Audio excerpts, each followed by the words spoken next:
last week and a half of camp. I feel in a good place. It's about tapering a little bit now. I don't want to stress the body too much. Short, sharp things, short, sharp exercises, and I'm ready to go. You've got to think, this is what you do it for. You do it because you want to fight and you want to show people what you're going to do. I've got loads of people supporting me. I've got to put on a show for them and I've got to show what I can do, and it will be tough, but this is what we're in it for. Yeah, there's going to be massive pressure on me because I'm on Matchroom, I'm on Sky. People will build me as this powerful young boy who can come through and fight, but whatever happens, I'm there to get a good solid win in. If it comes with a knockout, it does. If it doesn't come with a knockout, it doesn't. But if the opportunity arises, there'll be no mistakes in me trying to take it. I'm not looking for the knockout. I'm just getting by on my jab. The jab will set everything else up. And when you don't look for it, my best knockouts as an amateur, the short career I had, were when I was relaxed and I was just looking to get my boxing game. I'm not going to force it, and when it comes, it will be there, and I'll make sure I use that killer instinct. Originally, when he came to us, he was going to be fighting, I can't remember, it was within a couple of weeks anyway, about a month or so, something like that. And then obviously with COVID and everything, he's been put back, so it ain't been a bad thing. We've had loads of time to get him ready and get him organised and that. He's a workhorse, John. If anything, we've got to try and slow him down. We haven't got to motivate him at work. What does John do well? He listens. You tell him to go and do something and he goes and does it. He's agile as well. There's not many heavyweights that are agile like him. He can move. He rolls under shots nice, you know what I mean? He's not stiff. So, Joe Joyce, he's definitely got the ability to knock the man out. He can punch. He punches like a train. But what we actually want to see from him is boxing. Because if he boxes him right and uses the jab to open him up, then he will knock him out. But we don't want him to go out looking for it because it'll look untidy. We want him to look good doing his job. Yeah, taking his time and being patient. Yeah, prise him open with the front hand, then take him out. Not go out there looking for it.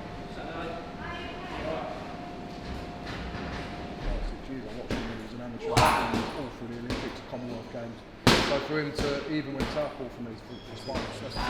I can cause them to nibble, that's what we call it. So I can make them bite quite easily. I'm a good wind up.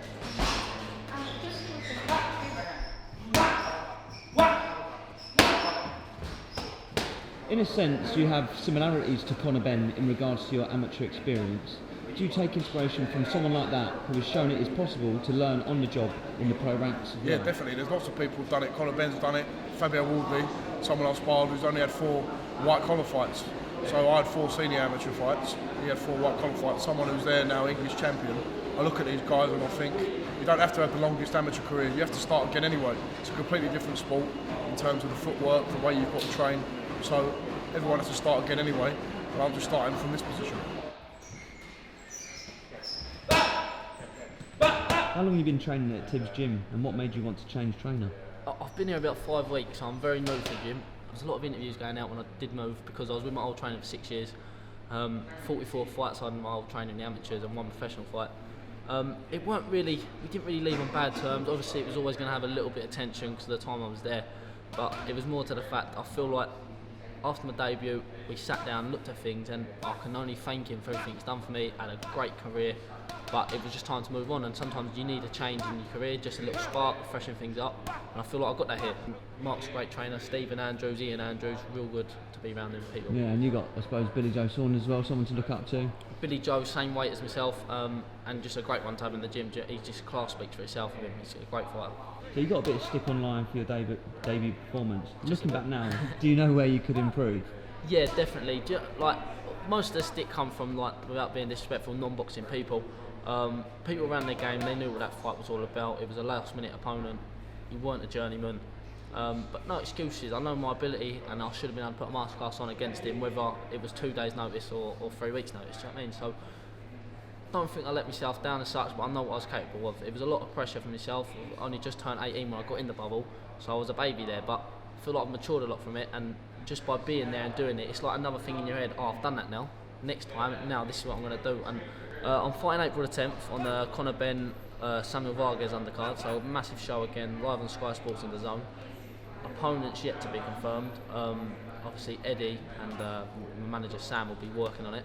They'd say I'm boxing. I'm not one to beat around the bush. If you want to make it to the top, you've got to box whoever's in front of you. So. And speaking of making it to the top, how far do you want to go with the boxing, mate? I want to go all the way to the top. It's cliche, everyone says it, I want to be this, I want to be that. but I don't think there's many 18-year-olds who are in the position I am with a class promoter, class manager and an actual class trainer. It's not where I'm at now, it's where I'm going to be. I'm going to take my time, I'm going to do little things here and there, but most of all I'm learning experiences. I'm in the gym every day, I don't miss days, I train hard, and I just think hard work pays off and cream always rises, do you know what I mean? So I've just got to keep myself in a good environment, keep plodding through, keep taking my fights, keep getting the wins, keep getting better each time, and I think you'll start seeing me slowly pick up the belts, and we're not in a rush, so I'm enjoying it. Well, friends of friends, you don't really want to sponsor me, so it's good because it's local people who support me. This is the only one that's like someone I didn't really know. No, yeah. What's your prediction then, John, for Big Johnny? Oh, he's going to kill him. Yeah, I personally think he's going to go in there very relaxed, absolutely smash him for 2 rounds and take him out in the 3rd. But that's not behind the scenes.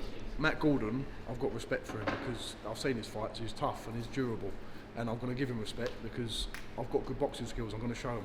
And listen, it's been a tough fight, but I'm not overlooking anyone. I've got a tough night on my hands on the 20th of February. I know that.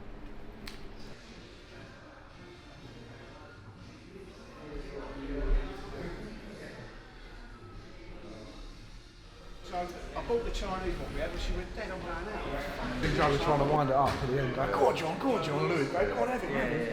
That's good though, that's good for like when you're in the crowd. You caught with him quite a few at the end as well. Yeah. But one right at the end as well, right? Literally like a big fan. Just got to stay That was relaxed. when he was banging his chest there. Yeah, it's great. Yeah, I've been sparring. I sparred Joe a lot.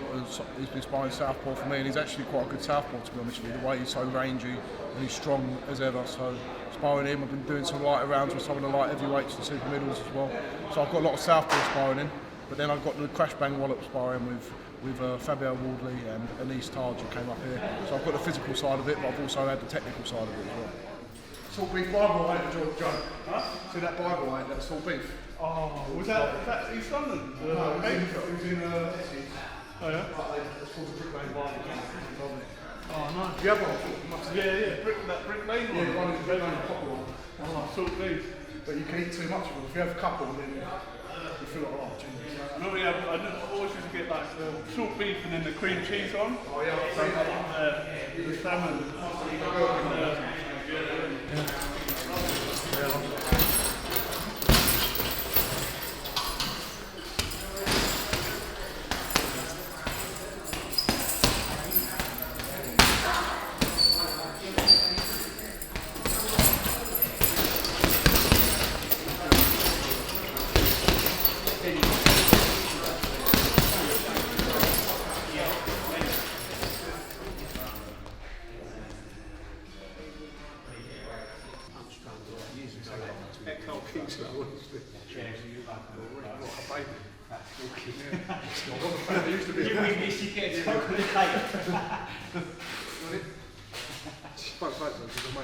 I'll go for it then.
You must see things when you think if you're orthodox, you're going to get me. I remember when we was up here for the Dubois fight, you could see yourself getting better and better and better, like shape-wise. But now you look like you're still in that same way. And then is this you back in training as well now? Yeah. The Usyk fight coming up? Yeah, so that's looming on the horizon, so I'm just getting prepared and ready, and I've come in I'm already in the gym in a good shape because I've been ticking over and that. So I've sparred you a couple of times at Adam Booth's gym. And how do you think he's come along since? he's coming on amazingly. He's he's not been long in the pro game, even the amateur game. So like what he's done in this short space of time, and like for me to like, you know, started off having him sparring just shows his like, you know, his capacities, like his levels that he can pick up. Because even starting like this, obviously coming from a rugby background as well, so. Well, first he's coming in head first, and like he's well up for it, and yeah, he's got the power and the speed and the youth, man. He's got a lot to, you know, he's got a lot to learn in the gym, but like he's got great potential. Joe gave me a chance, you know what I mean? He gave me a chance to come up the gym, and when I first came up, I was very, very raw. But Sam and Joe let me come back again and again, and it's because of them I'm slowly getting a little bit better each time. So it's because of him. He's helping me. Debut coming up, so I can't wait, man. It's a jam-packed show on the 20th, so I can't wait.